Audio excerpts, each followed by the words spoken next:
Tip ये है कि हम लोग फाइवर के ऊपर गीग रैंक तो हो जाती है, लेकिन डी रैंक क्यों होती है? ठीक है, उसकी एक वजह जो है ना होती है। डी रैंक होने की देखें वजह क्या है।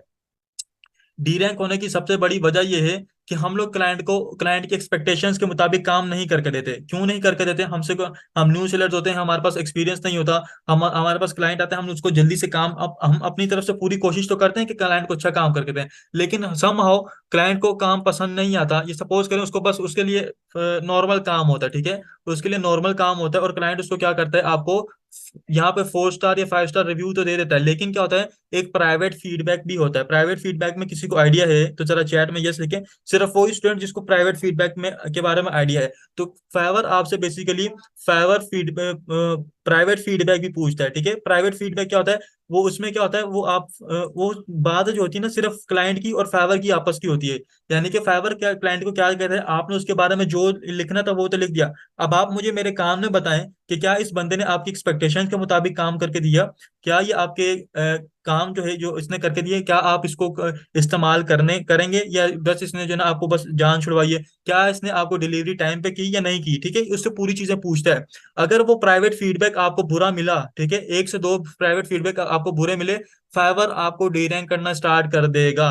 क्यों? क्योंकि फाइवर समझता है कि मेरे क्लाइंट मुझसे खुश नहीं हो रहे। मेरे क्लाइंट क्या है, मुझसे खुश नहीं हो रहे, तो ये पर्सन मेरे दूसरे क्लाइंट भी खराब करेगा। सपोज करें मैंने एक शॉप बनाई हुई है, मेरे क्लोथिंग की शॉप है, ठीक है। अब मैंने किसी पर्सन को अपने पास एज अ सेल्समैन के तौर पर रखा, वो जो है मेरे कस्टमर्स आ रहे हैं उनके साथ ठीक तरीके से बिहेव नहीं कर रहा, उनको मिसबिहेव कर रहा, उनको ठीक तरीके से डीलिंग नहीं कर रहा। आपके ख्याल में क्या करना चाहिए? मुझे उस सेल्समैन को अपने पास रखना चाहिए कि उसको चेंज कर देना चाहिए? जरा जल्दी से चैट में बताएंगे। रखना चाहिए तो यस लिखें, नहीं रखना चाहिए तो नो लिखें। शाबाश, जल्दी से चैट में बताएंगे। चेंज कर देना चाहिए ऑब्वियसली। तो फाइवर भी क्या करते हैं, आप लोगों को आहिस्ता आहिस्ता चेंज करना स्टार्ट कर देता है। तो ये बात आप लोगों ने लाजमी ख्याल रखनी है। फिर कस्टमर सेटिस्फेक्शन सबसे पहले अपनी प्रायोरिटी रखो, क्वालिटी वर्क। सेकंड प्रायोरिटी रखो कस्टमर सेटिस्फेक्शन, यानी कि हमारा क्वालिटी वर्क होगा, हम अपने कस्टमर को सेटिस्फाई करेंगे, देन ही हमारे पास जो है ना काम चलेगा। क्या सर फाइवर के ऊपर स्कैम होते हैं? फाइवर के ऊपर स्कैम नहीं होते। फाइवर की बेसिकली एआई इतनी ज्यादा स्ट्रॉन्ग है कि अगर आपको कोई क्लाइंट आके आपको जो ना नंबर शेयर करता है, आपको ईमेल शेयर करता है या टेलीग्राम ऑफर करता है, तो फाइवर की एआई उसको ऑटोमेटिकली क्या करती है, ब्लैकलिस्ट कर देती है, आपके वहां से ब्लॉक कर देती है। अव्वल तो फाइवर के ऊपर देखिए, आउटसाइड फाइवर के ऊपर से हमने क्लाइंट को आउटसाइड नहीं लेके जाना। क्यों? अगर फाइवर को पता चला आपने क्लाइंट को आउटसाइड किया है, फाइवर आपको भी ब्लॉक कर देगा, क्लाइंट को भी ब्लॉक कर देगा। फाइवर से आउटसाइड आप क्लाइंट को नहीं लेके जा सकते, लेकिन फिर भी लेके जाया जा सकता है। वो एक प्रो टिप है। कैसे लेके जाया जाता है इसके बारे में आप लोगों को सेशन में डिटेल में मैं गाइड करूंगा, ठीक है, जब एडवांस सेशन होंगे। वो स्टूडेंट जो कहते हैं सर हमारे पास कोई स्किल नहीं है, हमें स्किल सीखना है, इंशाल्लाह आप लोगों को कैनवा भी सिखाया जा रहा है। और कैनवा देखें, कितने स्टूडेंट ऐसे हैं जो कैनवा यूज कर रहे हैं। मैं अभी तक पर्सनली यूज कर रहा हूँ पिछले 5 सालों से।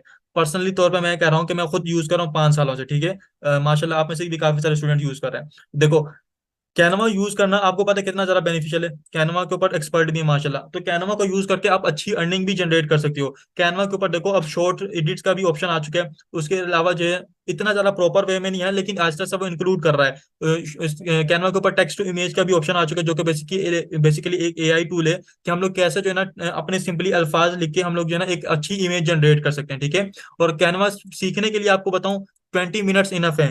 20 मिनट्स में आप कैनवा सीख सकते हो, और उसके बाद आपको जस्ट प्रैक्टिस चाहिए होती है, ठीक है। उसके बाद क्या चाहिए? प्रैक्टिस।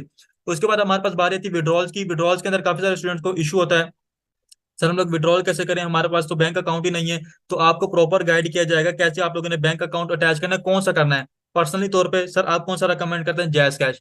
सबसे ज्यादा बेस्ट जो है ना जैज कैश है, आप पेनीर के साथ अटैच करें। वैसे तो आप सारे बैंक अटैच कर सकते हैं, लेकिन पर्सनली तौर पे जैज कैश, उसका एक्सचेंज रेट बहुत ज्यादा जबरदस्त है बाकी बैंक्स के मुकाबले में, ठीक है। और कैसे अटैच करना है ये भी आपको प्रॉपर गाइड किया जाएगा, ठीक है। सबसे safe and secure JazzCash ही है। जी पेपॉल पे सुहेब जो है। अभी पेपॉल भी बेसिकली पाकिस्तान में आ चुका है, और सॉरी बेसिकली अभी नहीं है, सुना है कि इसके बारे में बात चल रही है। अगर पेपॉल भी आता है तो इंशाल्लाह पेपॉल के बारे में भी आपको अपडेट कर दिया जाएगा।